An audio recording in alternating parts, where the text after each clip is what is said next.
Oke, jadi sekarang kita sudah beralih ya ke materi selanjutnya yaitu terkait bond graph gitu ya. Dan di sini aku bakal jelasin tipis aja terkait intronya gitu ya. Nah, mungkin teman-teman di sini sudah familiar gitu ya. Kan inget ya, ini nama mata kuliahnya dinamika sistem gitu ya. Ini kan kita kuliah dinamika sistem. Dan tujuannya sebenarnya dari kuliah ini tuh adalah pemodelan gitu. Pemodelan sistem. Sebenarnya garis besarnya itu pemodelan, dan setelah pemodelan baru kita lakuin namanya simulasi. Ya namanya juga tujuan pemodelannya tuh ya. Coba diingat-ingat lagi di video awal. Nah, terus sebelumnya kita biasanya melakukan pemodelan berbasis fungsi transfer gitu ya. Fungsi transfer. Dan fungsi transfer ini kan kita melakukan pemodelan dengan memang menganalisis persamaan matematis gitu ya. Persamaan matematis pada sistem gitu ya, menghubungkan antar komponen. Nah, sebenarnya hal itu tuh benar dan nggak salah. Cuman bond graph itu hadir sebagai metode yang lebih bagus atau approach yang lebih nyaman untuk sistem yang multifisis. Biar lebih kebayang hubungan antara variabelnya. Hubungan antar variabel dari berbagai sistem gitu.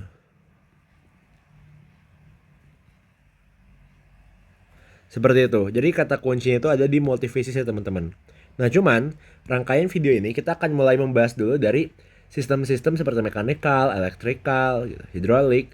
Baru setelah itu kita jelasin bond graph yang multifisis gitu atau multisystem ya. Kayaknya istilahnya multisystem deh, bukan multifisis. Saya agak lupa sebenarnya.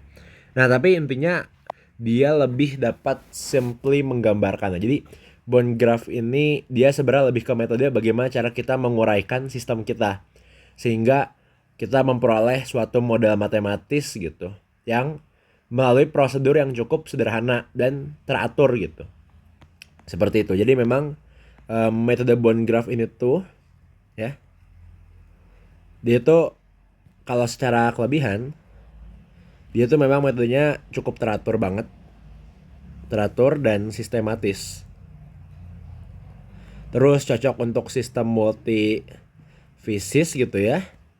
Dan mungkin yang terakhir kalau personal dari aku ya, dia tuh bisa lebih menggambarkan hubungan antar variabelnya lebih jelas, lebih terbayang lah gitu. Nah cuman personally minusnya kalau dari aku tuh sebenarnya dia tuh adalah panjang banget gitu ya. Panjang banget caranya, dan ini harus dikasih tanda seru. Panjang banget gitu. Dan ibarat kalian akan menurunkan banyak persamaan yang mungkin sebenarnya nggak semuanya akan kepakai gitu. Jadi bisa dikatakan dia panjang banget metodenya. Benar-benar panjang, tapi memang fundamental banget. Jadi bisa dikatakan dia panjang, tapi kalau kamu udah hafal step by step ya, udah kamu harus dapat jawabannya benar. Itu aja. Itu panjang banget. Oke. Nah, bagaimana wujudnya dari bond graph? Mungkin kita ambil simpel dulu aja, contoh sedikit ya, contoh simpel.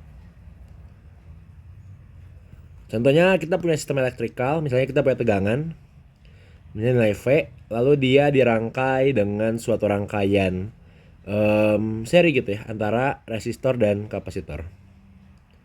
Misal seperti ini.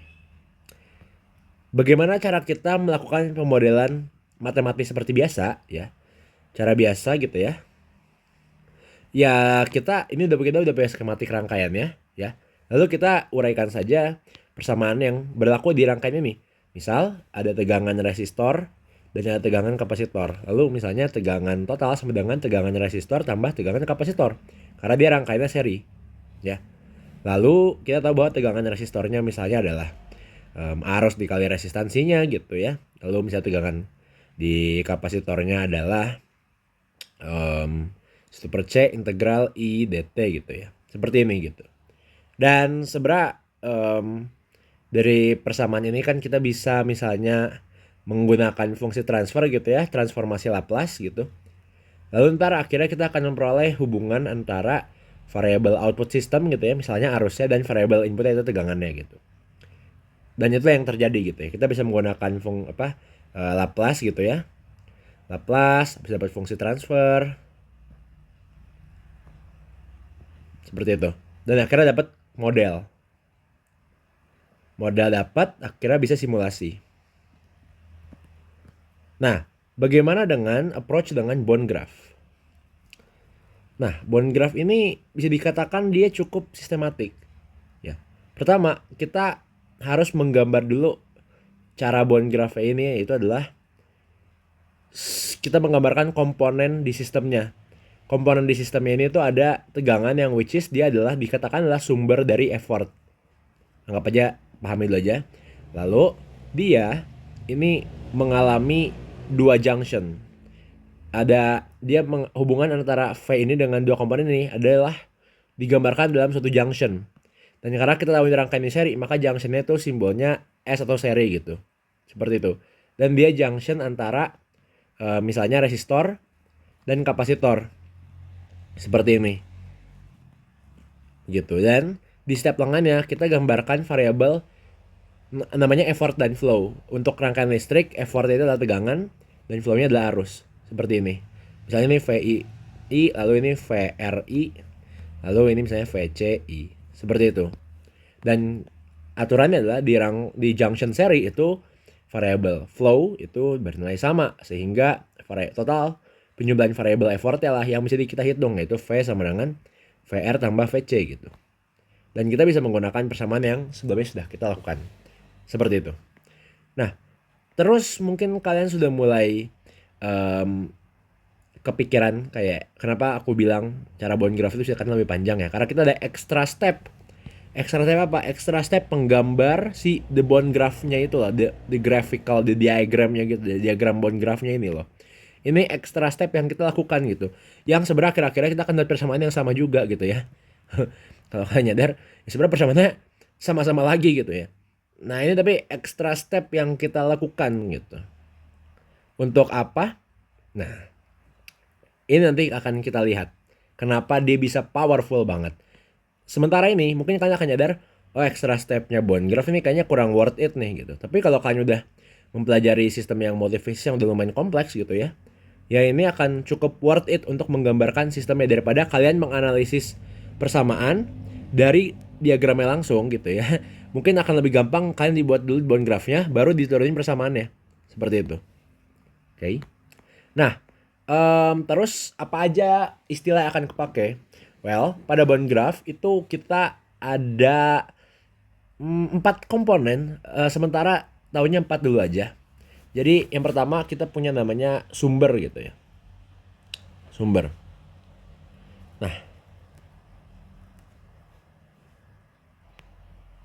Nah, jadi sebelum sumber gini aja deh.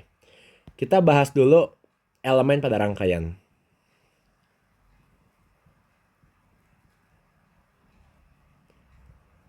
Nah, kalau kita ngomongin dari secara variabel gitu ya, itu sebenarnya ada dua.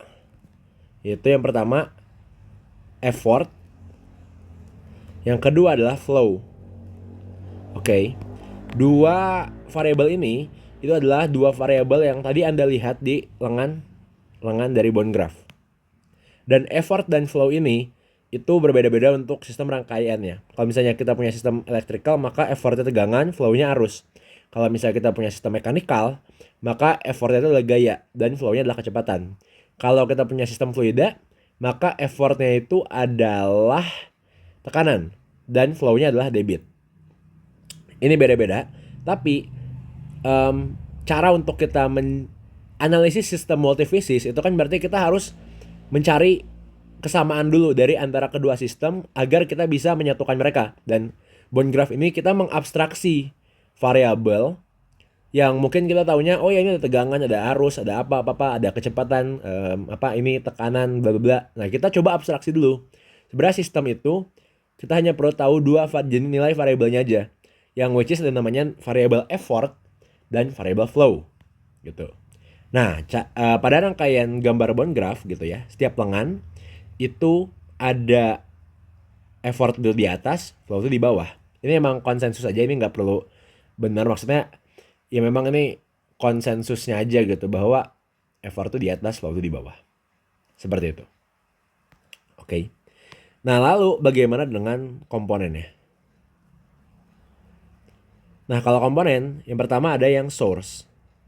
Salah.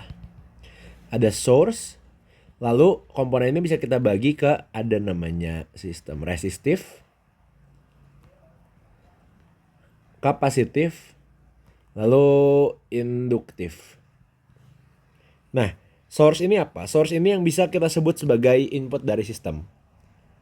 Ya, source ini bisa kita sebut sebagai input dan hanya ada dua jenis input, yaitu source flow dan satu lagi, as you guessed it, source effort.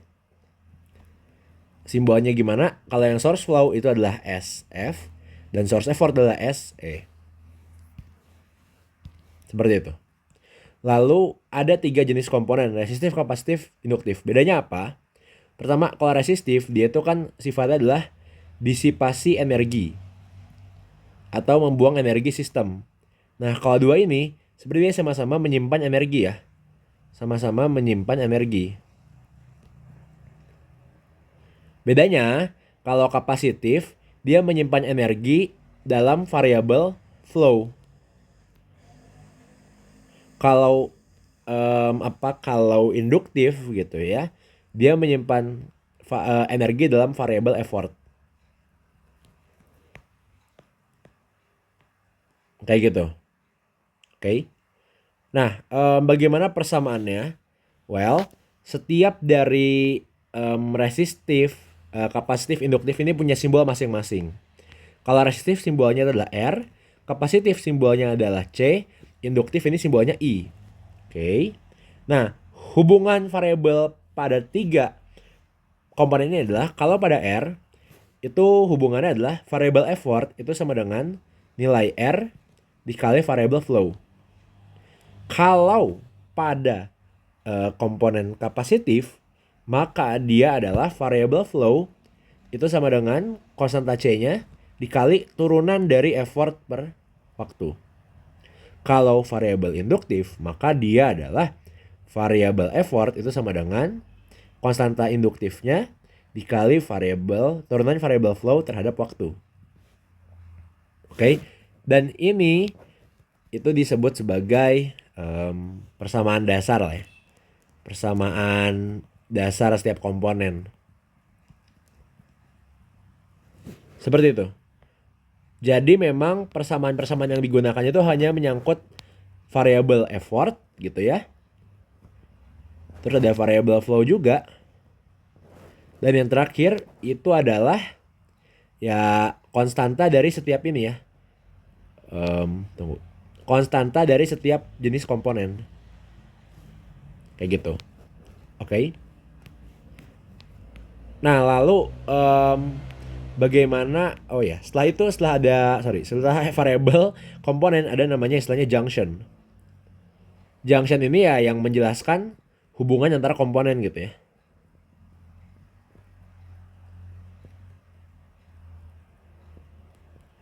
Nah, hanya ada 2 jenis junction, yaitu paralel dan seri. Simbolnya ada yang menggunakan angka 01, tapi kalau di kelas kita biasanya menggunakan simbol P dan S. Nah, persamaan dasar pada setiap junction itu apa? Kalau pada rangkaian paralel, ya, misalnya kita gambar dulu ya bond graph-nya. Misalnya paralel, terus dia punya 4 lengan gitu ya. Misalnya ada 2 yang masuk ke arah dia, yang panahnya masuk, terus ada 2 yang keluar juga. Misalnya ini adalah E1, F1, E2, F2, E3, F3, E4, F4. Pada rangkaian paralel, ya, nilai dari variabel effort itu konservatif. Atau sorry, bukan konservatif, tapi sama. Sehingga E1 sama dengan E2 sama dengan E3 sama dengan E4. Sedangkan variabel flow-nya itu konservatif. Atau mirip-mirip kayak hukum satu Kirchhoff atau Kirchhoff current law. Jadi flow 1 ditambah flow 2 itu sama dengan flow 3 ditambah flow 4. Seperti itu. Nah, bagaimana kalau rangkaiannya seri? Kalau rangkaian seri itu kebalikannya teman-teman. Variabel yang nilainya sama itulah variabel flow. Sehingga F1 sama dengan F2 sama dengan F3 sama dengan F4. Dan variabel yang konservatif apa? Effortnya. E1 tambah E2 sama dengan E3 ditambah E4. Seperti itu. Oke. Ini adalah komponen-komponen pada bond graph yang kita perlu tahu. Nanti di sistem multiphase kita akan tambahin lagi namanya komponennya yang menghubungkan antara sistemnya. Ada bisa transformator dan girator. Tapi sementara kita simpan dulu di sini aja. Oke. Nah, selanjutnya bagaimana cara menggambar bond graph gitu ya. Aku ambil contoh, misalnya aku gambar bond graph cukup sederhana aja. Misalnya ini ada source effort, terus dia ngalir ke seri. Misalnya ini serinya ada R, C, dan L. Sorry, I. Gitu ya. Nah, dia ini punya variabel effort dan flow gitu ya. Effort, flow misalnya. Effort, flow. Effort, flow. Effort, flow. Lalu tanda panah di sini itu menunjukkan arah gerak dari variabelnya. Ya, seperti distribusi energi atau aliran gerak flow-nya gitu. Seperti itu. Nah, tapi ada satu hal juga yang perlu kita analisis dari sistem bond graph, yaitu adalah yang kita sebut sebagai kausalitas. Oke, kausalitas. Nah, kausalitas ini apa? Kausalitas ini tuh sebenarnya adalah kausal itu adalah hubungan sebab akibat. Nah, ini mungkin buat kalian asing banget ya dengernya, kayak maksudnya apaan Kak, hubungan sebab akibat tuh kayak what does it mean gitu ya. Maknanya adalah bahwa suatu variabel output pada sistem ya, variabel output itu dia hanya bergantung pada nilai input di waktu sekarang dan sebelumnya. Atau bisa dikatakan tidak ada nilai dari masa depan.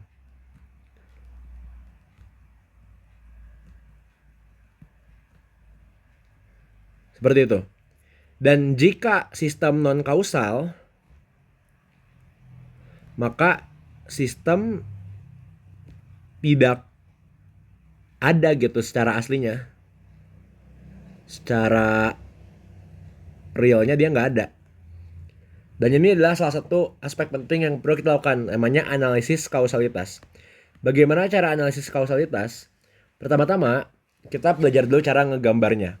Ya, kalau komponennya dia adalah source effort gitu ya, dan source flow misalnya, dia simbol kausal, yaitu adalah garis tegasnya. Kalau source effort itu dia di ujungnya, ujung panahnya. Kalau source flow itu di belakangnya. Nah, lalu untuk komponennya misalnya kita punya C.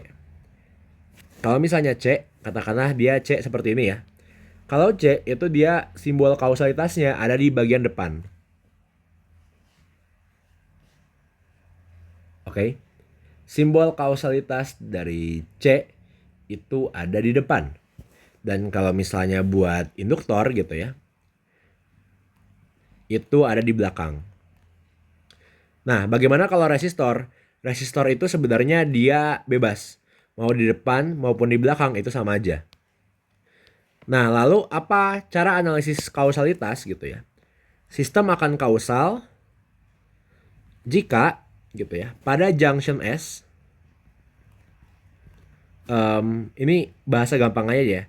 Semua garis tegas kecuali satu gitu. Jadi semua garis tegas kecuali satu. Aduh, aku bingung juga cara jelasin yang gampangnya ya. Kecuali satu. Sedangkan kalau pada paralel gitu ya, junction P, dia malah semua kosong kecuali satu. Maksudnya adalah kalau misalnya kita punya persamaan bond graph, misalnya seperti ini. Kalau sistemnya garis tegasnya seperti ini, yaitu semua garisnya nempel di S kecuali satu lengan, maka dia dianggap kausal. Tapi kalau misalnya dia kelebihan seperti ini non kausal. Atau kalau misalnya dia kekurangan seperti ini non kausal juga. Nah, kalau dia rangkaian yang paralel, dia kebalikannya. Kalau dia satu aja yang nempel, sisanya menjauh, ini kausal. Tapi kalau dia kekurangan, seperti kayak gini, ini non kausal. Dan kalau misalnya dia kebanyakan juga, ini non kausal. Seperti itu. Itulah cara kita menganalisis kausalitas dari sistem. Sebagai contoh, rangkaian tadi ini bisa kita analisis kausalitasnya. Source effort simbolnya di depan, kapasitor itu simbolnya ada di depan juga, induktor itu ada di belakang. Nah, resistor ini bisa di mana aja, depan atau belakang. Tapi kita harus selalu prioritaskan simbol resistor agar dia kausal. Sebagai contoh, aku bisa aja taruh resistor ini di depan ataupun di belakang. Tapi kalau aku taruh di depan, sistemnya jadi nggak kausal. Sedangkan kalau aku taruh di belakang, dia kausal. Maka dari itu, simbol kausalitas yang benar pada rangkaian ini untuk resistor adalah di belakang. Karena dia kausal. Nah, contoh sistem nggak kausal apa? Misalnya kita punya tegangan, tapi dia terhubung dengan rangkaian RLC, gitu ya. Tapi secara secara paralel. Nah, kalau dia terhubung secara paralel seperti ini, gitu ya. Ini I, ini C, ini R. Maka simbol kausalitasnya ini bakal ngaco. Karena dia source effort depan, terus kapasitor itu ada di depan, tapi induktornya ada di belakang. Nah, perhatikan bahwa pada rangkaian ini, kamu mau gambar R di depan maupun belakang, itu nggak ngaruh. Karena junction paralelnya udah keburu nempel dengan dua garis tegas. Sedangkan dia kan maksimal hanya satu. Benar nggak? Dia kan hanya maksimal satu, semua kosong kecuali satu. Dia maksimal satu, otomatis ini sistem udah pasti non kausal.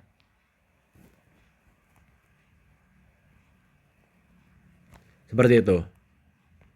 Oke?